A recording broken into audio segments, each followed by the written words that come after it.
Hola, bienvenidos a las entrevistas de Tú Mismo. Y hoy le comentaba a nuestro invitado, en esta oportunidad, que ya lo estáis viendo en pantalla, Sergio Marina. ¿Qué tal? ¿Cómo estás, Sergio? Querido Aurelio, muy buenas, ¿qué tal? Muy contento, honestamente, y feliz de estar contigo en tu espacio y del cual admiro el contenido del Muchas mismo gracias. y admiro también la forma en la que llevas a cabo todas las entrevistas, con lo cual contento. Gracias, Aurelio, de Bueno, corazón. muchas gracias por tus palabras.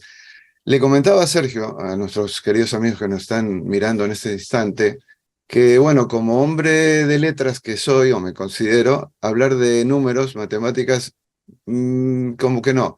Pero claro, no es hablar de cualquier tema de matemáticas, por ejemplo, sino de Pitágoras. Vamos a hablar de Pitágoras porque,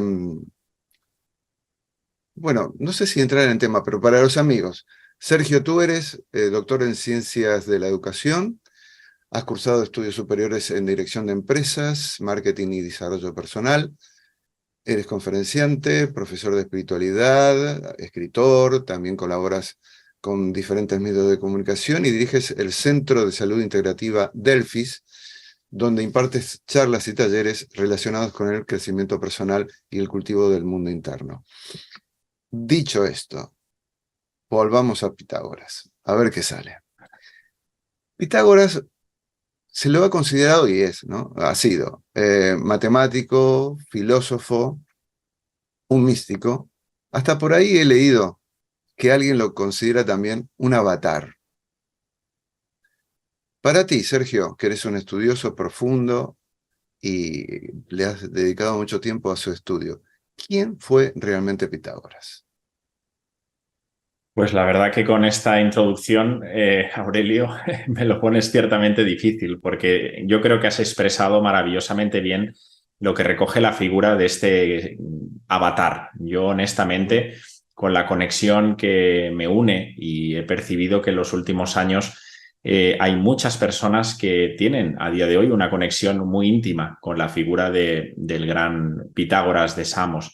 Incluso algunos amigos que tenemos en común también han percibido esa conexión, ¿no? Para mí, honestamente, es un avatar. Es decir, sabes que en la evolución del ser humano se dice que hay tres evoluciones, tres tipos de encarnaciones. Una, la del avatar, es decir, ese ser que en un momento dado, desde los planos superiores, para empujar a la humanidad o para desarrollar consciencialmente a toda la masa, se decide que puedan bajar unas energías, en definitiva, unos estados de conciencia para impulsar, ¿no? Son momentos dados, evidentemente. A lo largo de la humanidad han habido grandes avatares, llámese Orfeo, Krishna, la figura del Buda, Cristo, evidentemente. Y la figura de Pitágoras, pues diríamos que es una de ellas, ¿no? Luego está la evolución del adeptado, ¿no? Ese ya sendero de la iniciación, y luego, pues la que en definitiva estamos casi todos los mortales, que es ese sendero de probación que se dice, de encarnar y de aprender y de evolucionar. Para mí, Pitágoras sí que cumple los requisitos de ese avatar, que curiosamente, querido Aurelio, y tú lo sabes mejor que nadie, Pitágoras se encarna en un momento donde consciencialmente en la Tierra aparecen una serie de almas, un conjunto de almas que jamás en la historia ha pasado, es decir, tanto en Oriente como en Occidente. Y Pitágoras, precisamente como gran legado, bajo mi humilde parecer, reúne, integra lo que es Occidente con Oriente, sobre todo por sus viajes a Oriente y, bueno, todas sus iniciaciones, que fueron muchas a lo largo de su larga y extensa encarnación. Con lo cual me quedaría con ese avatar, que fíjate incluso, querido Aurelio, que sigue estando la figura de Pitágoras vivo, porque se dice que Pitágoras, en una de sus encarnaciones, es aparte de dar las enseñanzas al maestro tibetano, es decir, un maestro ascendido, resulta que es la encarnación de Kutumi. Es decir, hablamos de un ser que está dentro de la jerarquía espiritual, concretamente regenta el segundo rayo. Con lo cual podemos afirmar que la figura de que Pitágoras sigue estando viva y presente entre nosotros, ¿no?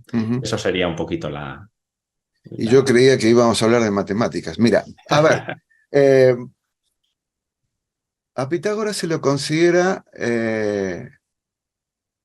que no ha dejado un legado escrito, muy parecido a Sócrates. No ha dejado ningún documento de su puño. Es un misterio. ¿Tú crees que lo, esto constituye un dato no menor?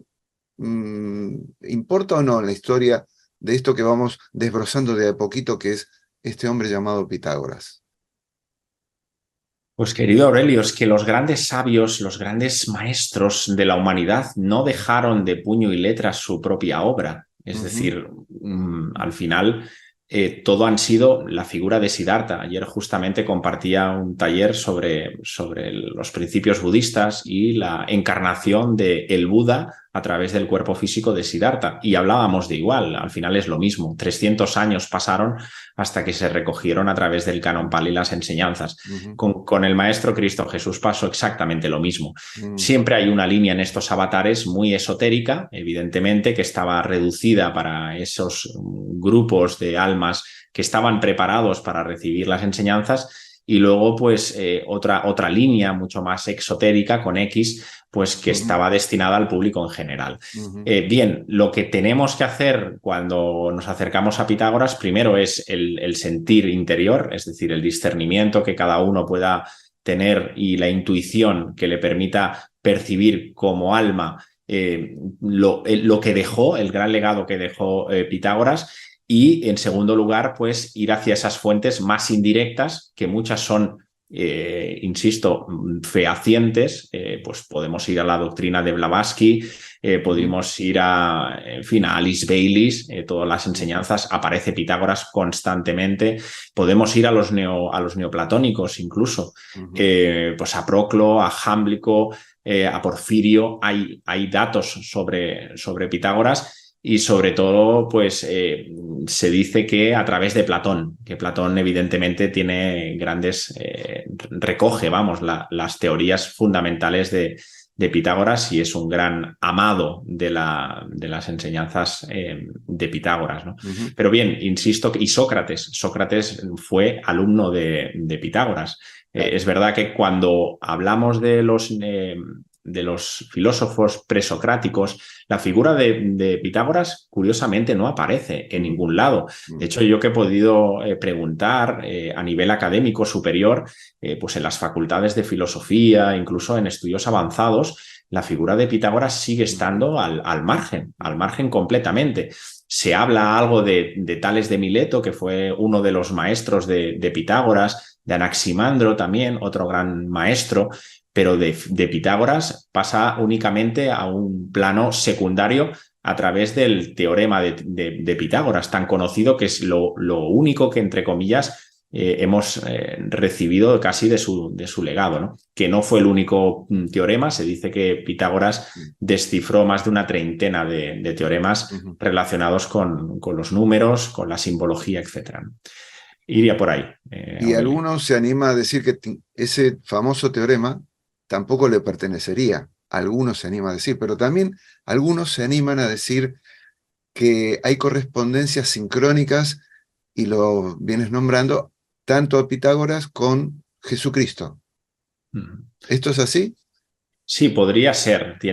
La afinidad que yo más he encontrado, Aurelio, estudiando un poquito más, la encuentro más con Buda, es decir, con la Ujú, figura de Siddhartha. Es mm, decir, se dice incluso que el gran Pitágoras pasó muchos años después de abandonar Egipto y recibir las iniciaciones mayores, pasó muchos años estudiando la ciencia brahmánica, es mm, decir, estudiando la cultura védica, la cultura esotérica, e incluso podemos descifrar el nombre que le llegaron a poner a Pitágoras allí en India, que es ujú, Yoganacharya.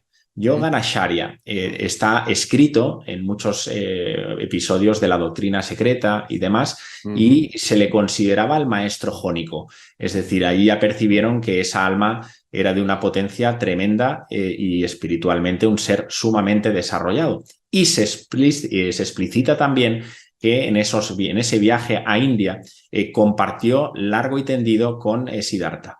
Es decir, ujú, recogió de alguna manera también las grandes enseñanzas que en ese momento, como siendo contemporáneos de la misma época y del mismo casi lugar donde estuvieron, pues allí recibió pues bueno, pues también pues ese trabajo. De hecho, si nos acercamos a Pitágoras, era un estudioso de la mente. Pitágoras insistió mucho en el desarrollo del ámbito mental concreto. Su potencia, para mi honesta posición, es el trabajo que hace con la mente superior, es decir, a través del arte, a través de la ciencia, a través de, en fin, todo lo que tiene que ver con la parte artística.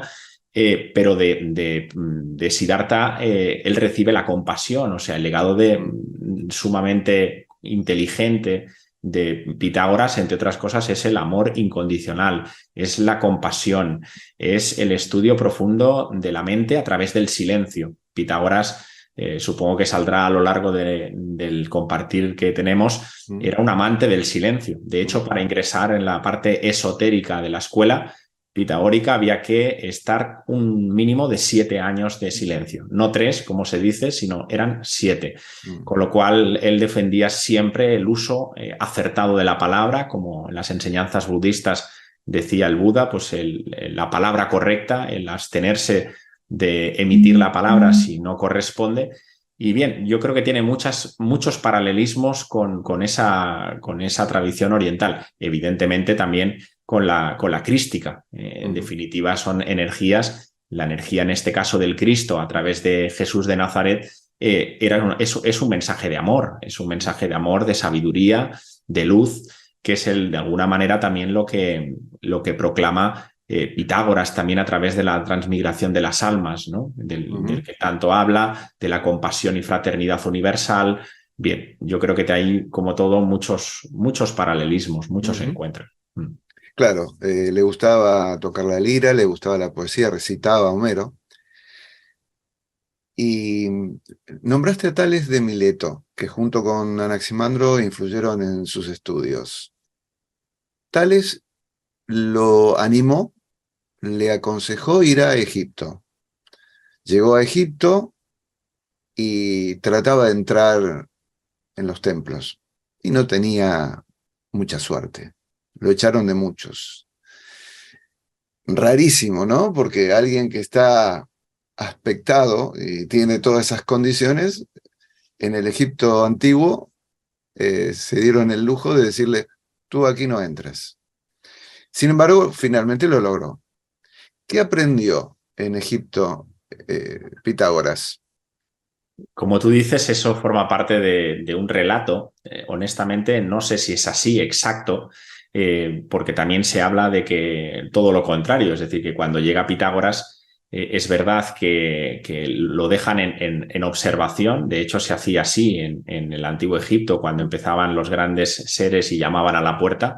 Se hacía un proceso de observación del ser humano, ¿no? Para ver hasta dónde podía llegar, y percibían claramente en esos sacerdotes, ¿no? de alto grado, pues hacia dónde podía ir.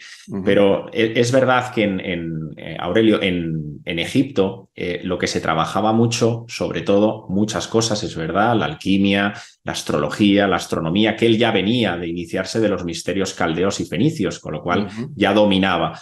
Pero sí que es verdad que él allí, donde entra en profundidad, sobre todo, es en la antropogénesis y en la cosmogénesis.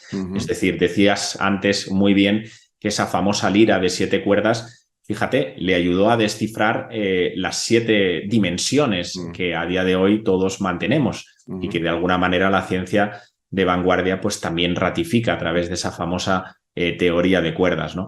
Ahí, a través de los números, evidentemente se usaba la matemática sagrada, la numerología en Egipto, y él se da cuenta que con un compendio únicamente de 9 números, excluyendo evidentemente al 0 y al infinito, es capaz de percibir que con esos 11 números en el conjunto, incluyendo 0 y infinito, que deberían ser 9 porque él decía que la primera secuencia es a partir del 1, se establecen que esas relaciones numéricas es capaz de descifrar todo lo que pasa en el cosmos, ¿no? Entonces, pues bien, eso son palabras mayores, ¿no? De hecho, en la Tetratkis, él es capaz incluso de percibir los ciclos evolutivos del ser humano, lo que entendemos por la bueno, en fin, a día de hoy, pues lo que son las razas humanas, el devenir que va siguiendo la humanidad a través de las diferentes cadenas, rondas, etcétera, ¿no? Quedaría para mucho.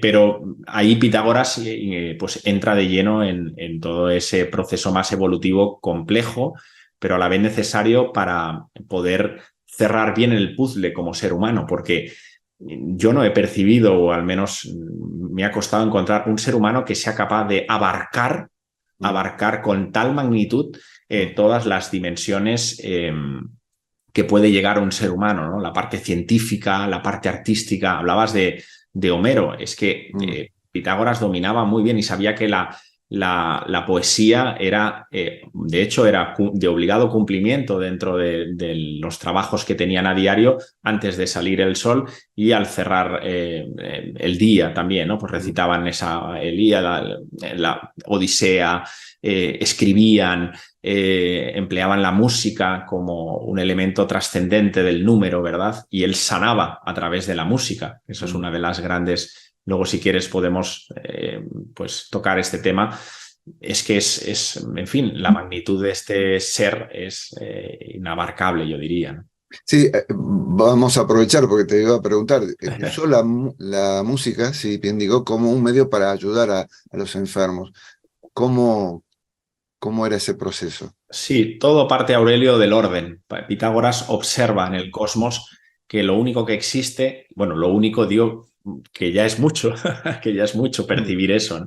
Que no lo percibimos muchas veces desde la mente porque pensamos que todo funciona pues mal o está en desorden. Él percibe que en el universo, en el cosmos, lo que existe es orden. Y ese orden, por analogía, por correspondencia, es el mismo orden que en las células, en nuestro cuerpo físico, porque él trabajó mucho la parte de la personalidad, la purificación, ese fue un concepto pitagórico, de qué manera podía poner orden en ese cuerpo, ¿no? Pues él decía que la enfermedad era una asintonía, que era un desorden de alguna forma que nuestra alma había generado, ¿no? A través igual del cuerpo físico, de sus vehículos inferiores. Y es ahí donde él habla y expone pues, la famosa teoría de la mimesis, que es recuperar ese orden en el ser humano, ¿no? Y él tenía esa capacidad de percibir dónde estaba y en qué punto estaba ese desorden.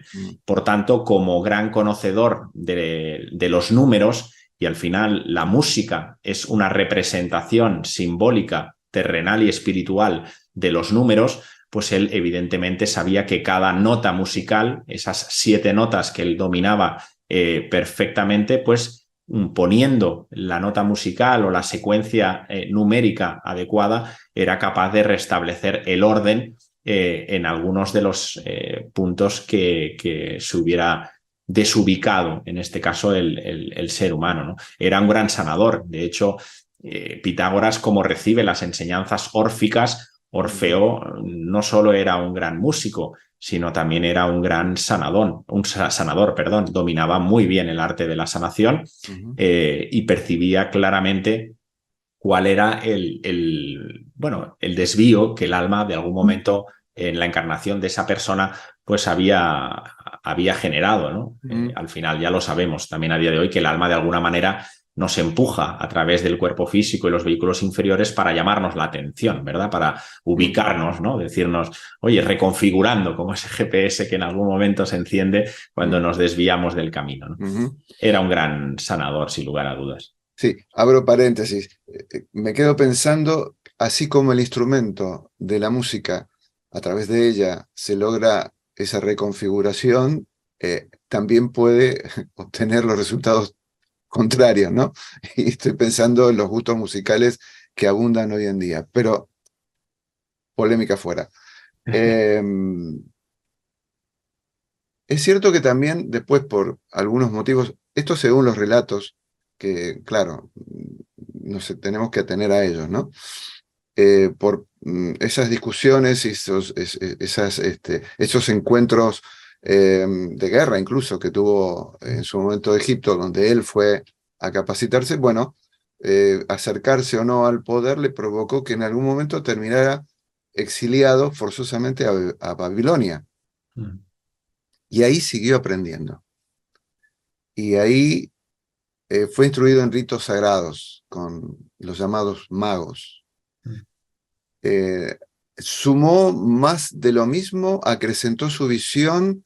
¿Fue esa experiencia no tan agradable también algún punto de cambio para él en su observación de lo que estaba aprendiendo, en lo que estaba practicando?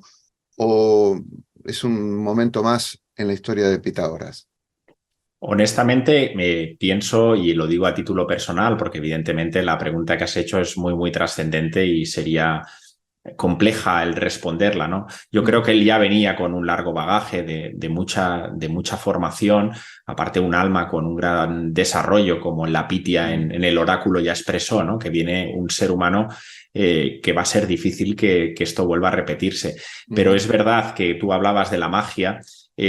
También venía de los misterios órficos, precisamente la magia era un elemento fundamental. Y en Babilonia no solo, por ejemplo, se trabajaba la magia, se expresaba a través de la geometría sagrada. Allí Pitágoras también profundiza, porque claro, esto también se veía en Egipto. O sea, al final todo es transversal, es decir, todo está interrelacionado, ¿no? Lo que sí que es verdad que esos magos y el aplén de la magia en definitiva es la plasmación del espíritu en la materia. Eso esotéricamente es la magia, no es sacar de la chistera una paloma, ¿no? Es decir, que a veces hemos confundido ese concepto de magia, ¿no? Y él precisamente, yo creo que ahí completa un poco el círculo ya propio para poder realmente llevar a cabo el legado que él tenía, ¿no? El crear la mejor escuela, no sé si la mejor, yo creo que sí, de conciencia del planeta, ¿no? En ese momento y durante muchos años, donde ahí hace una síntesis. Por eso es tan importante todas las enseñanzas que él recibe, tanto en Oriente como en Occidente, porque también en Atenas él se forma y se sigue desarrollando, con lo cual ahí hay una síntesis impresionante de muchas culturas, de muchas, filosofías de vida, y lo plasma en una obra de arte llamada Crotona, que tuvo una expansión y un apogeo no solo para las personas que venían y querían aprender y escuchar, sino para el conjunto de la sociedad, incluso diría para Occidente en general, ¿no? Entonces, bueno, yo creo que Pitágoras sí se pusieron las condiciones adecuadas para que su legado siempre fuera pues a lo máximo, ¿no? A poner el listón como humanidad arriba, ¿no? Por tanto, un recuerdo también, porque esas almas, sin lugar a duda, recuerdan, tienen una facilidad de recuerdo muy grande y evidentemente pues reconectar con el propósito vital, ¿no? Eso sería un poquito mi Me aportación. quedaba pensando lo que tú decías, acabas de expresar, como la síntesis de distintas culturas y demás, el paso de Pitágoras por Egipto. Otra vez me resuena la figura de Jesús, su paso por Egipto, Claro. según se comenta, y cómo logran hacer un compendio, ¿no? Y una escuela luego, ¿no? Cada uno en su lugar. Pero has hablado de, y lo dejaste pasar, y ahora podemos profundizarlo, el tema de la transmigración de las almas. Desde el punto de vista de Pitágoras, ¿cómo es este tema? Pues Aurelio, yo creo que es el tema que honestamente ha sido el mismo y será siempre en los grandes maestros. Y hablabas de Jesús y Jesús también, Cristo Jesús defendió esa misma posición, ¿no?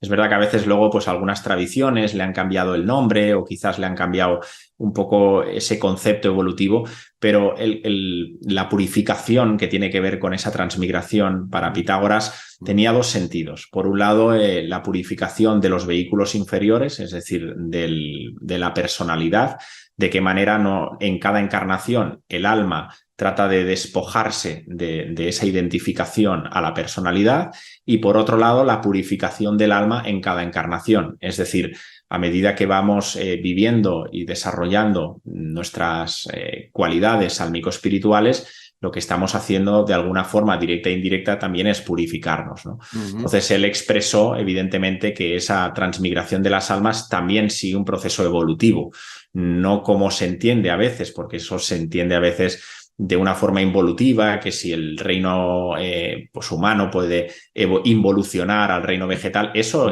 honestamente es falso. Es decir, no hay ninguna tradición que hable de eso. Y Pitágoras, insisto, era muy conocedor de la antropogénesis, es decir, sabemos que en el ciclo evolutivo hay 5 reinos, empezando por el reino mineral, pasando por el reino vegetal, animal, humano, y cuando estamos en el 4.º reino y ascendemos, pasamos ya al reino más espiritual, al reino más sutil, donde están esa famosa jerarquía, ¿no? Pero él hablaba precisamente de que encarnación en encarnación tenemos que purificar todos nuestros vehículos. De hecho, las prácticas de Pitágoras son muy interesantes porque él le da mucho valor al cuerpo físico, pero mucho a nivel externo, como elemento de belleza, porque para los pitagóricos y Pitágoras la belleza y la armonía tenían que estar presentes en cada movimiento, en cada gesto, en cada expresión verbal, corporal y, en fin, en todos los movimientos, y en una también en un cuidado interno. Para Pitágoras los ayunos, habían 4 momentos importantísimos para hacer los ayunos, los 2 solsticios y los 2 equinoccios, y mantenían evidentemente pues una alimentación pues respetuosa, aunque no obligaba a Pitágoras evidentemente, pero sí que él percibió, y eso tiene que ver también pues con sus encuentros, me imagino, por Oriente, pues en fin, esa alimentación más respetuosa, que no genere daño, que respete más a la vida. Se dice que fue el primer vegetariano que hubo. Bueno, en fin, eso puede ser una opinión. A mí no me quedaría tampoco ahí con eso, me quedaría pues con ese valor que le da Pitágoras al cuerpo físico, a los paseos, al contacto con la naturaleza.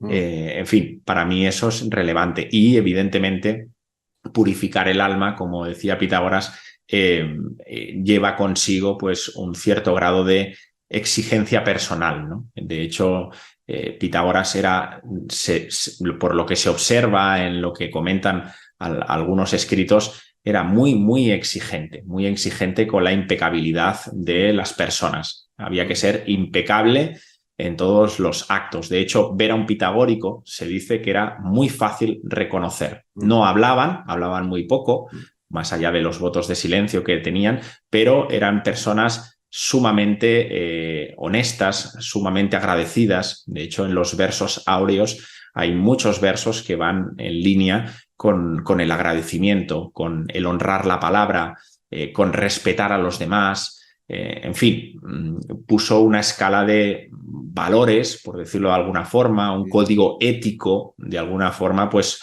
que se hiciera palpable. Por eso a mí me llena tanto la enseñanza pitagórica, porque es una filosofía de verdad, es la filosofía de la vida, la filosofía de la encarnación, de la práctica, no la filosofía de concepto que a veces se pierde, ¿verdad?, en esas disyuntivas que se crean. No, la filosofía de Pitágoras es una filosofía para poder trasladarlo a la cotidianidad, ¿no? Y a mí eso, insisto, en fin, me enorgullece, porque nos invita. De hecho, hay algún parágrafo en el Timeo de Platón que se nos invita, como decía, a ser filósofos en nuestra cotidianidad, ¿no? No lo dice así en la cotidianidad, pero es una invitación a ejercer ese papel de filósofo en la vida, que tiene 2 dimensiones. Aurelio, como decía Pitágoras, es la contemplación y la comprensión. Es decir, cualquier filósofo, cualquier ser humano debería de ejercitar esos dos elementos, ¿no?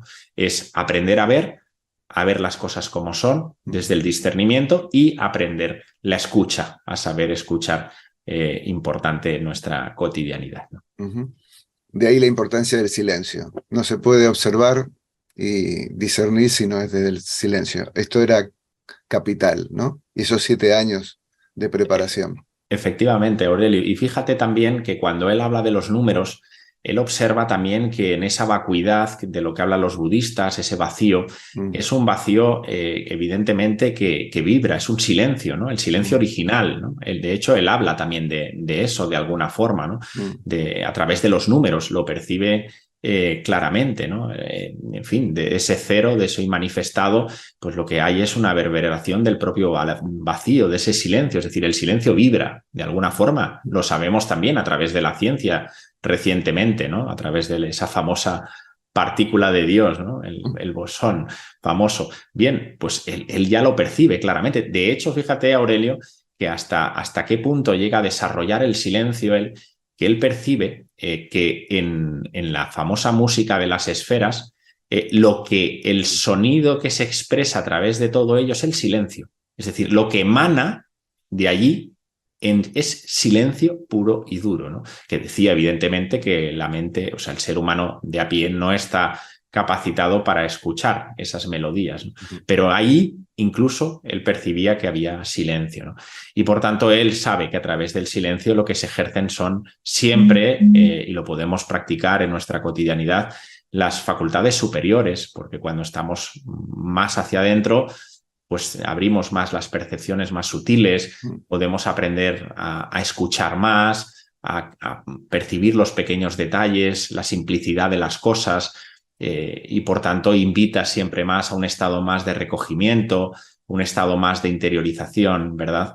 Y a través del silencio podemos entrar en contacto con la pintura, podemos entrar en contacto con la música, en fin, con todos los procesos más creativos que tanto defendió Pitágoras y artísticos en la vida del ser humano, ¿no? Para Pitágoras la pintura era capital. De hecho, se dice que los pitagóricos eran, en fin, eran unos creadores de per se. O sea, pintaban unos cuadros que evidentemente le enseñaba pues, a que se pintaran desde una posición mucho más elevada, no desde la mente concreta, ¿no?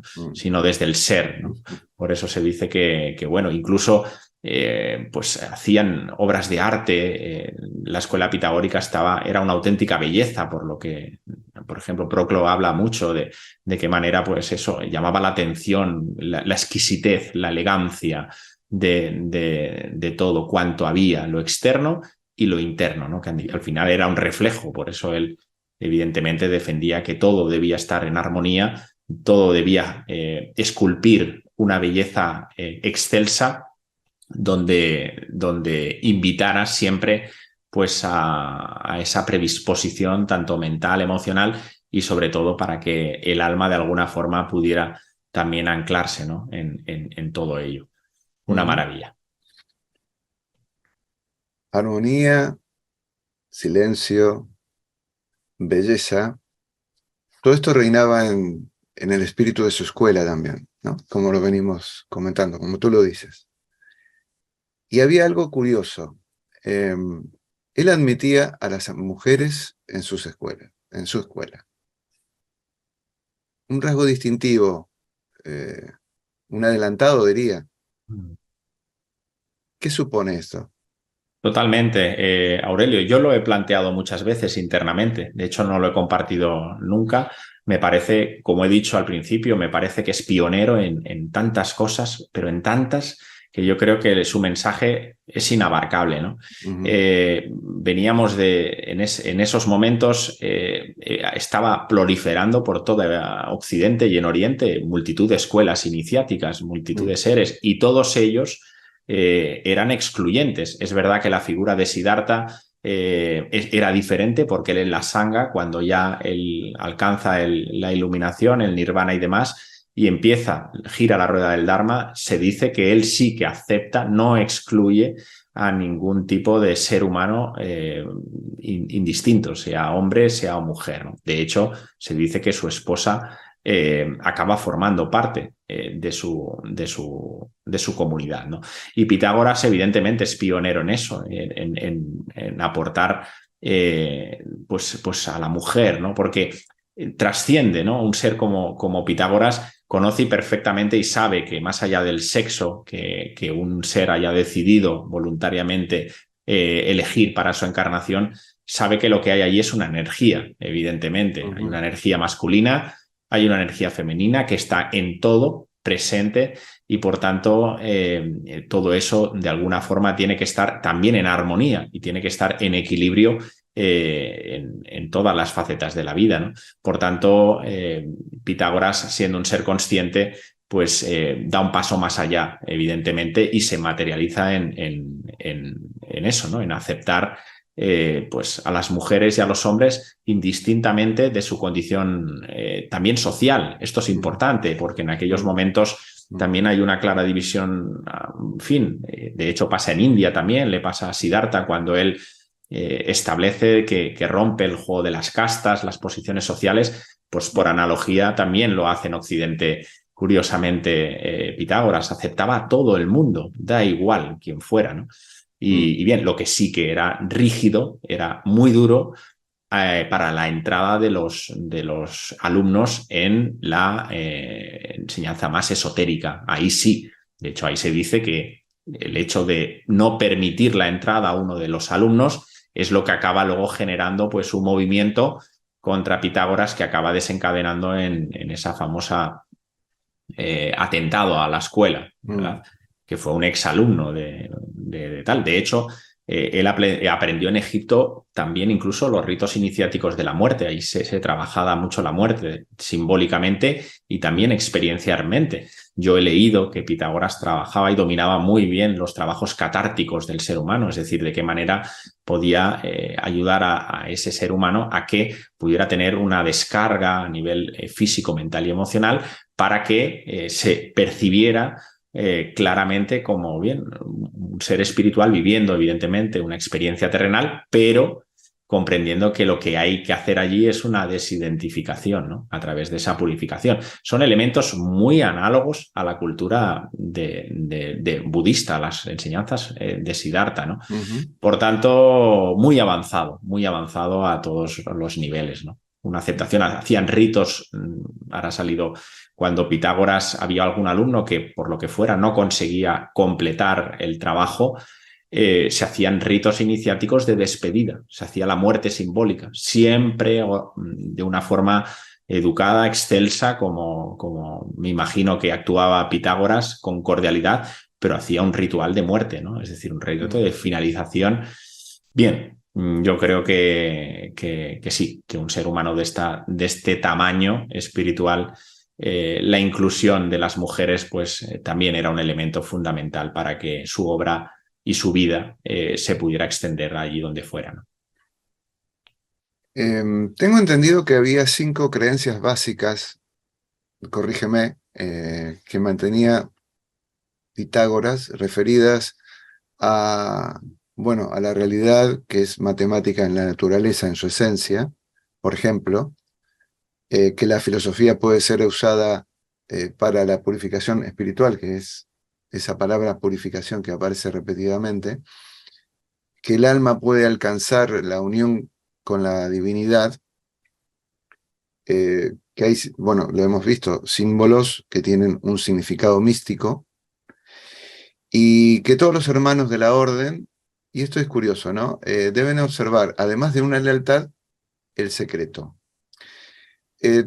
Todo este conjunto, envuelto por esta última palabra, ¿no? Del secreto, ¿a qué se debe la utilización del secreto en el misticismo? ¿A qué?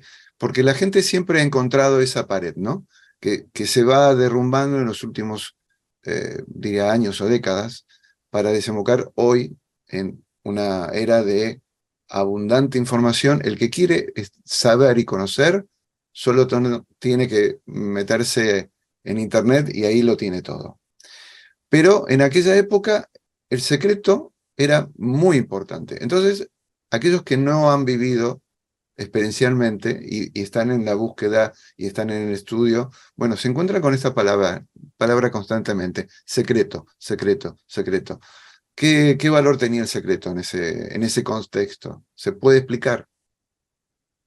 Pues resulta ciertamente complejo, Aurelio, porque evidentemente en cada momento de la evolución del ser humano, los grandes maestros, y pongo a Pitágoras evidentemente también en escena, perciben con mucha nitidez cuál es el discurrir y el devenir de la humanidad en términos concienciales, ¿no? Entonces, como grandes conocedores del rumbo que va dirigiendo la humanidad, son grandes administradores, evidentemente, de esa sabiduría antigua. Para mí creo que es capital. El secreto tiene que ver no como algo evidentemente exclusivo, sino como una forma de garantizar que ese mensaje, que esa sabiduría antigua y perenne y esa verdad que es una, pueda hacer más el bien que hacer el mal. Es decir, que llegue en el momento que corresponda en el ser humano.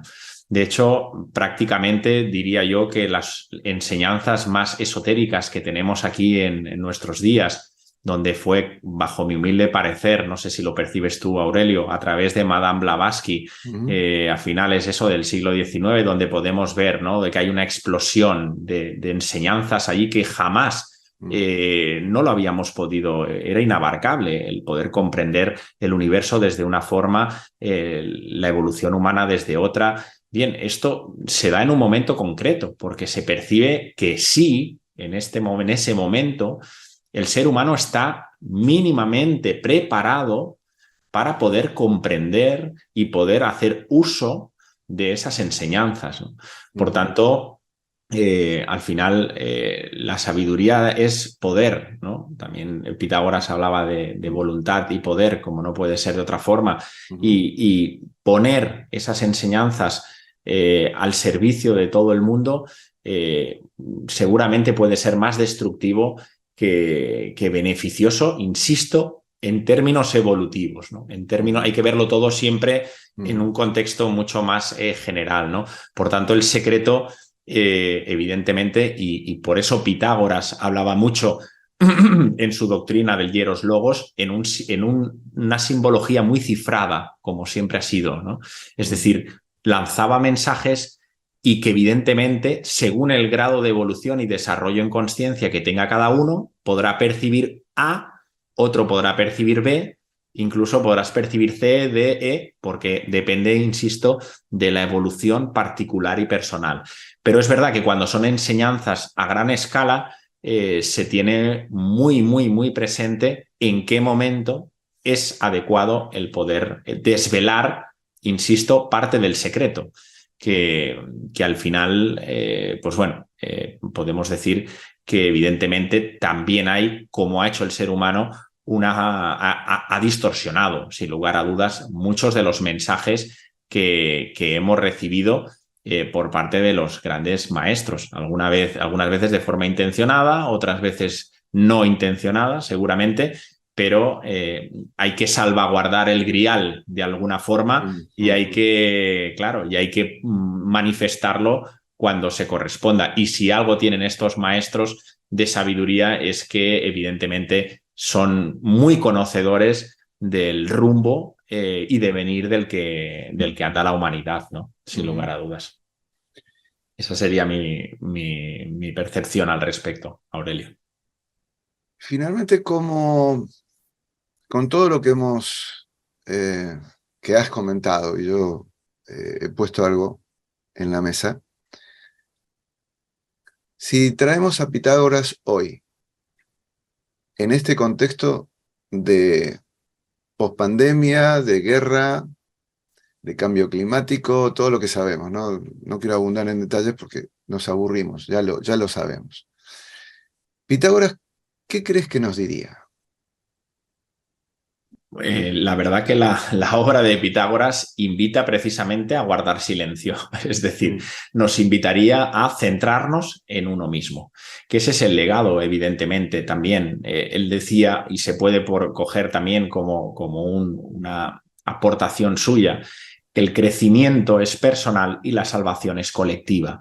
Es decir, de qué manera nosotros como seres humanos en este momento de incertidumbre, quizás de desorden en algunos momentos, podemos centrarnos más que nunca en nuestro propio trabajo interior. Y cuando yo, evidentemente, en este momento, pues me centro en mi camino, me centro en mi proceso, también, de alguna forma, estoy ayudando, evidentemente, al discurrir del proceso evolutivo en el que se halla la madre tierra, ¿no?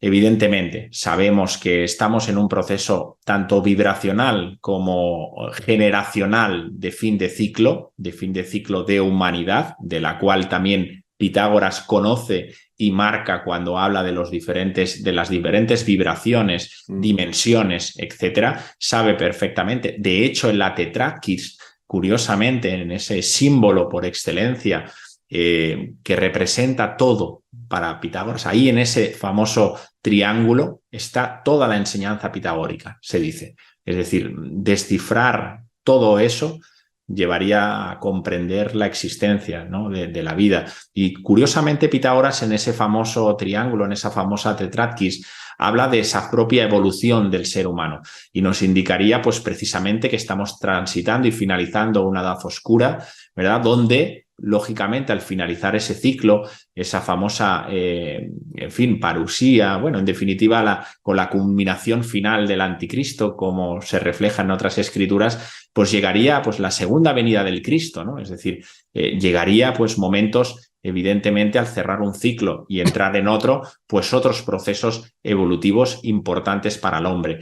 Apostaría, evidentemente, curiosamente, las enseñanzas de Pitágoras que apuntan a la mente abstracta, inciden con mucha energía y con mucha insistencia en el cultivo de la mente abstracta. Sabemos también que a nivel de ciclo de raza, lo que hemos cerrado y lo que estamos cerrando es desarrollo de la mente concreta. Y vamos, curiosamente, hacia un modelo de ser humano que ponga especial atención ya en los procesos más superiores de esa mente nous, como expresaba Pitágoras, de esa mente mucho más abstracta que sabemos que forma parte del cuerpo causal, donde evidentemente está el alma, ¿no? Con lo cual, yo creo que la expresión más clara es: céntrate en ti ahora más que nunca, comprométete con tu camino, trata de desplegar ya todo lo que tiene que ver con lo superior, recuperemos lo trascendente de nuestras vidas de una vez por todas, empecemos a abrir ya los canales superiores a través de pues, lo que hablamos, ¿no? Y no me dejaré de repetir, porque para mí creo que es capital que nos acerquemos al arte ahora más que nunca, que filosofemos en lo trascendente, todas esas prácticas de silencio de las que invitaba Pitágoras, la recapitulación. Pitágoras era un amante, para mí pionero. Sí que es verdad que en algunas culturas chamánicas aparecen esos términos, pero Pitágoras hacía recapitulaciones diarias, hacer un poco balance de nuestras acciones, de nuestras actitudes, recapitular anualmente cuando cerramos un año.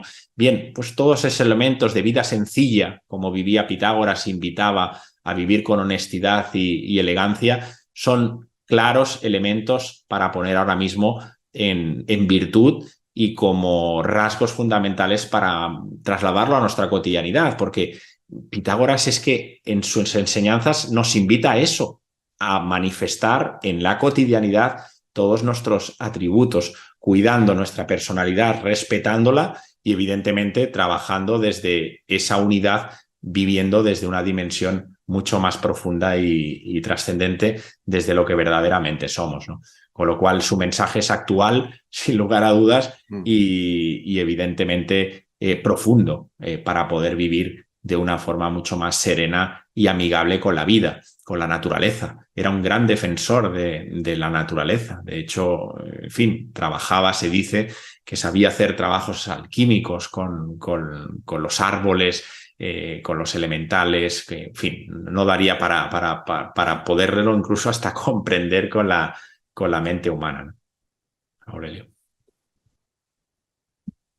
Manly Hall, un destacado estudioso de las tradiciones místicas, publicó hacia casi un siglo, en 1928, publicó un libro que decía más o menos en uno de sus pasajes: la doctrina pitagórica de filosofía matemática puede ser aceptada como el único sistema de pensamiento capaz de lidiar con el acertijo de la existencia. Y lo dejo aquí. Sergio Marina, muchísimas gracias por compartir este momento con nosotros. Ojalá los amigos lo hayan disfrutado tanto más que yo. No tengo más preguntas, señoría. ¿Qué podemos agregar? Pues lo primero, agradecimiento. Gracias, Aurelio. Ha sido un honor, ya lo he dicho al inicio, estar en tu espacio y poder compartir contigo. Me hacía mucha ilusión, honestamente. Y para cerrar, yo me quedaría con la vida sencilla y vida honesta, ¿no? Que resume de alguna forma, bueno, evidentemente habría más cosas, pero podríamos llevar eso a nuestra cotidianidad, ¿no? Esa elegancia, ese equilibrio en nuestra cotidianidad, ¿verdad? Y bien, pues también esa fraternidad de la que tanto habló Pitágoras y con su vida y obra. Por tanto, vida sencilla, honestidad y evidentemente fraternidad con todos los seres que formamos parte y que hemos decidido evidentemente y voluntariamente pues encarnar en estos tiempos importantes y relevantes como humanidad y evidentemente para nuestro ente del cual formamos parte dentro del sistema solar, ¿no? Con lo cual, gracias Aurelio y gracias evidentemente a todos nuestros amigos y amigas. Un placer. Nuevamente muchas gracias y bueno, nos vamos a encontrar próximamente con seguridad porque está por sacar un nuevo libro. No quiero abundar en detalles, pero nos vamos a dejar fluir. ¿Vale? Así. Muchas gracias, Sergio. Y a los amigos, también nuestro agradecimiento y la promesa de una próxima entrevista acá en Tú Mismo. Hasta entonces. Adiós. Gracias.